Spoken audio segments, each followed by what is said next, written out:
అతిశ ప్రజ్ఞావేదం చాలా అద్భుతమైన పుస్తకం. ఇందులో ఒక చిన్న కథ ఉంది. ఆ కథ యొక్క సారాంశం ఏమిటి అంటే, ఫలాపేక్ష లేని వాళ్ళకి ధ్యానం సిద్ధిస్తుంది. అసలు అతిశ ప్రజ్ఞావేదంలో ప్రతి మాట నిజంగా పరమాద్భుతమైంది. అసలు గోడల మీద రాసి పెట్టుకోవచ్చు. మనకు చిన్నప్పటి నుంచి స్కూల్లో సూక్తుల్లాగా ఏవో చెప్పారు, కానీ అవన్నీ సంగహితం కోసం. కానీ జీవితం ఇట్ ఈస్ బియాండ్ దట్.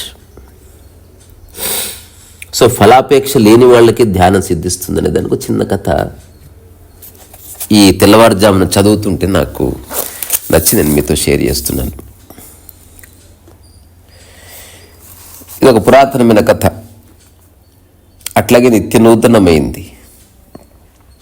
ఎందుకంటే ఆనందంగా ఉండాలని కోరుకుని మనిషివుడు, జ్ఞానాన్ని పొందాలని కోరుకుని మనిషివుడు.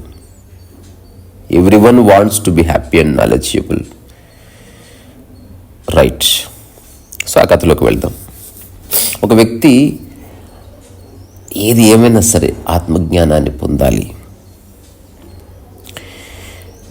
అదేమిటో తెలుసుకోవాలి. ఇది మనం తెలుసుకోలేం కాబట్టి ఒక సద్గురువు మనకు చెప్పాలి. అట్లాంటి సద్గురువు ఎక్కడ ఉంటాడో కనుక్కోవాలి అని ఎవరు కనిపిస్తుందో వాళ్ళని అడగడం మొదలుపెట్టాడు. సద్గురువు ఎక్కడ ఉంటాడు, వాళ్ళు ఎట్లా ఉంటారు? కొన్ని సంవత్సరాలు గడిచిపోయినాయి. మొదట ఉన్నంత ఆసక్తి లేదు, రాను రాను ఆసక్తి సన్నగిల్లుతుంది. ఇప్పుడు ఎవరిని పడితే వాళ్ళని అడగడం లేదు, కాస్త ఆచితూచి అడుగుతున్నాడు. చూడగానే మనుషుల మొహాలు చూడగానే తెలిసిపోతుంది ఎవరికి ఈ విషయాల గురించి తెలుసు, ఎవరికి ఈ విషయాల గురించి తెలియదు. ఇట్లాంటిదేదో. అంతలో ఎవరో వచ్చి చెప్పారు, నీకు నిజంగా సద్గురువు కావలిస్తే ఈ ఊరిలో ఎందుకు ఎత్తుకులాడుతున్నావు, ఇక్కడ ఎందుకు ఉంటారు, ఇక్కడంతా సాదాసీదా మనుషులు ఉంటారు. నిజంగా సద్గురువు కావలిస్తే హిమాలయాలకు వెళ్ళు, అక్కడ దొరుకుతాడేమో, అక్కడ నువ్వు వెతికి పట్టుకోవాలి. నేను విన్నాను అక్కడే ఒక సద్గురువు ఉన్నాడట, కానీ అతను ఎక్కడుంటాడో ఎవరికి తెలియదు, ఎంత ప్రయత్నం చేసినా దొరకలేదట. అట్లా అప్పుడు ఇతను అన్నాడు, నేను ప్రయత్నం చేస్తాను, I will try my level best. ఆ తర్వాత ఎవరైతే ఈ ఆత్మజ్ఞానం బోధించే సద్గురువు కోసం వెతుకుతున్నాడో మన కథానాయకుడు, మెల్లగా వయసు మీద పడుతుంది, శరీరం పట్టు తప్పుతుంది. ఇప్పుడు ఎవరో చెప్పారు హిమాలయాలకు వెళ్ళాలి కాబట్టి హిమాలయాలకు వెళ్ళడానికి కావలసిన ప్రయాణ ఖర్చుల కోసం చాలా కష్టపడి కొంత డబ్బు సంపాదించి కొన్ని జతల బట్టలు కొనుక్కొని, ఎందుకంటే ఎవరి మీద ఆధారపడకూడదు కదా. ఆ తర్వాత మెల్లగా నేపాల్ బార్డర్స్ నుంచి అట్లా హిమాలయాస్ని సమీపించిన తర్వాత అక్కడ ఉన్న ప్రతి ఒక్కరిని అడిగాడు. అందరూ చెప్పింది ఇది, అవును మేము విన్నాం, మీరు చెప్తున్న గురువు లాంటి వ్యక్తి గురించి విన్నాం, అతను ఎట్లా ఉంటాడు అంటే ఒక్కొక్కరు ఒక్కొక్క డిస్క్రిప్షన్ ఇచ్చారు. మేము చూడలేదు కానీ మా తాత చెప్పాడు, అట్లా అట్లా అట్లా. అతను ఎట్లా ఉంటాడో మాకు తెలియదు.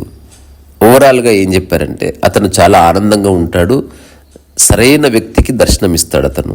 మిగతా వాళ్ళకి అతనికి కనిపించినా కూడా అతను ఎదురుగు రాడు, అట్లా చెప్పాడు. సో ఫైనల్గా ఇతను హిమాలయాలు, ఇప్పుడు మనుషుల్ని వదిలి, ఊర్లను వదిలి, టౌన్స్ని వదిలి, రకరకాల విషయాల్ని వదిలి, మెల్లగా ఏ మనుషులు లేని, ఇక అడగడానికి ఎవ్వరు లేరు. ఇంతవరకైతే ఎవరో ఒకరిని అడుగుతున్నాడు, ఏదో విధంగా ఒక ఊరట లభించే జవాబు దొరుకుతాడు. హిమాలయాల్లో గురువు ఉన్నాడు, అక్కడ ఉన్నాడు, ఇలా ఉంటాడు. ఇప్పుడు మొట్టమొదటిసారి అసలు ఏ మనిషి లేని ఒకానొక తలంలోకి అడుగు పెడుతున్నాడు. ఇక్కడ అడగడానికి ఎవరు లేరు. ఇక్కడ జరుగుతుంది మ్యాజిక్. ఎప్పుడైతే నీకు అడగడానికి ఎవరూ లేరో అప్పుడు నువ్వు నిశ్శబ్దం అయిపోతావు అంతే. ఇప్పుడు అడవిలో ఉన్నప్పుడు నీకేదైనా సమస్య వస్తే చెప్పుకోవడానికి ఎవరు లేనప్పుడు ఎంత ఏడవాలో అంతే ఏడుస్తావు, అంతకంటే ఎక్కువ ఏడవవు, తక్కువ ఏడవవు. నిన్ను ఓదార్చే వాళ్ళు వచ్చినప్పుడు ఏడుపు పెరుగుతుంది, నీకు సానుభూతి చూపే వాళ్ళు వచ్చినప్పుడు నీ బాధ అట్లా నిలబడిపోతుంది. ఒక్కడివే ఉన్నావు అనుకో, అసలు you don't waste your energy. నిజమైన ఏడుపు మాత్రమే ఉంటుంది, అబద్ధపు ఏడుపు అంతా వెళ్ళిపోతుంది. సో ఈ వ్యక్తి మొట్టమొదటిసారి మనిషి లేని ప్రాంతానికి వెళుతున్నాడు. ఎంత తిరిగినా ఏ గురువు కనబడలే. మధ్య మధ్యన అరిచాడు, శక్తి అంతా పోతుంది, ఉన్న ఆహార పదార్థం అంతా అయిపోయింది. వెతికి వెతికి వెతికి వెతికి వెతికి చివరికి చూస్తే ఓ గుడిసె కనిపించింది. ఎవ్వరూ లేరు అక్కడ. అసలు తలదాచుకుంటే చాలు అనుకున్న తర్వాత మెల్లగా గుడిసెలోకి ప్రవేశించాడు. గుడిసెలో పాములు ఉంటాయో లేకపోతే పులి ఉంటుందో ఏమీ తెలియదు. ఫైనల్లీ గుడిసెలోకి వెళ్ళిన తర్వాత అక్కడ ఏమీ లేదు, గుడిసెలో నిశ్శబ్దం తప్ప. ఇక ఏమీ ఓపిక లేదు ఆ మనిషి దగ్గర. ఇక నేను నా ప్రయత్నాన్ని విరమిస్తున్నా, ఇక నాకు తిరిగే ఓపిక లేదు, ఇక ఉన్న జీవితాన్ని ఇక్కడ కాస్త అనుభవిస్తాను, ఇక తిరిగి వెళ్ళేది కూడా లేదు, ఏం జరిగితే అది జరుగుతుంది అని అనుకోగానే ఆ ప్రయత్న శూన్యతలో ఒక గమ్మత్తైన ఆనందం అతన్ని ఆవరించింది.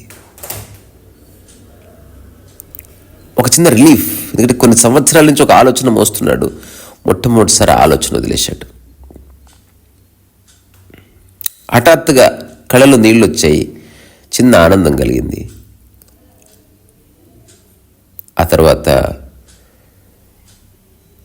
అతను ఏ గొప్ప పని చేయలే, ఇంకా అనుకున్న ఏ కార్యం పూర్తి చేయలే, కానీ అకారణంగా అతను ఆనందంగా ఉన్నాడు. అలా ఉన్నప్పుడు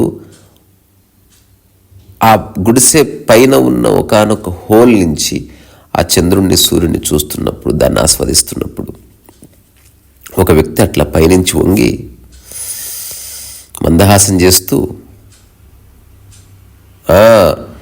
నన్ను ఏమైనా అడగాలనుకుంటున్నావా అన్నాడంట.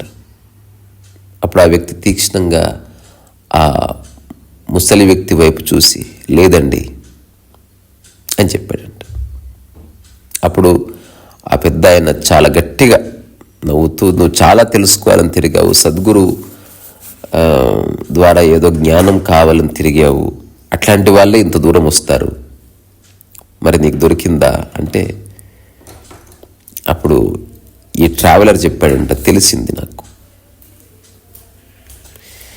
సో ఎప్పుడైతే నా ప్రయత్నాన్ని వదిలేశానో అప్పుడు నాకేదో అర్థమైంది, అది నేను మాటలు చెప్పలేను. నేను ఏ క్షణం ఫలితాన్ని వదిలేశానో ఆ క్షణమే నాకు ఆనందం వచ్చింది, ఆ క్షణమే సద్గురువు వచ్చాడు నా జీవితంలోకి. ఇది భగవద్గీత సారవంతింతే, ప్రకృతి యొక్క మూల సూత్రం ఇది. పనిచేయి ఫలితం ఆశించి కూడా ఉపదేశ సారం రాస్తున్నా, చెప్పింది చెప్పినట్టుంటుంది 100 సార్లు, కానీ ఉన్నది అదే. ఇంక ఎన్నిసార్లు చెప్పినా అంతే. ఫలితాలు ఆశించొద్దు అంటే ఫలితము రాదని కాదు, ఫలితం కోసం ఎదురు చూడకని. ఏం చేసినా ఏదో ఫలితం ఖచ్చితంగా వస్తుంది. That is the magic. ఏదైనా ఉపదేశ సారం రాస్తున్నాను పుస్తకం, అసలు వెరీ బ్యూటిఫుల్ ఎక్స్పీరియన్స్. అంటే సమయం నేను మర్చిపోతున్నా అసలు. నిజంగా ఒక పుస్తకం చేతిరాత్తు రాయడం అంత ఆశమాష కాదు. ఒకవేళ మనకు ఏమాత్రం 1% ఇష్టం లేకపోయినా కూడా అదొక నరకం అనమాట. చక్కగా రమణ తాత బొమ్మలు వేసే అవకాశం వచ్చింది పుస్తకంలో. త్వరలో కలుసుకుందాం. 2-3 పుస్తకాలు అవుతున్నాయి, ఏదో పుస్తకాన్ని కలుసుకుందాం. ఊరికే కలుసుకొని భోజనం చేసుకుని విడిపోదాం, సరేనా? శ్రీసరస్సు వయసు ప్రయత్నాన్ని, అవసరమైన మేరకు ప్రయత్నం, అక్కడ ఫలితం ఉంది. అతి ప్రయత్నం, నీళ్ళు ఎక్కువ పోస్తే చెట్టు చచ్చిపోతుంది. అతి ప్రయత్నం చేస్తే కూడా వర్క్ సరిగ్గా అర్థం కాదు. అతిగా ప్రశ్నించే వాడికి విషయం ఎప్పటికీ అర్థం కాదు. శ్రీసరస్సు వయసు.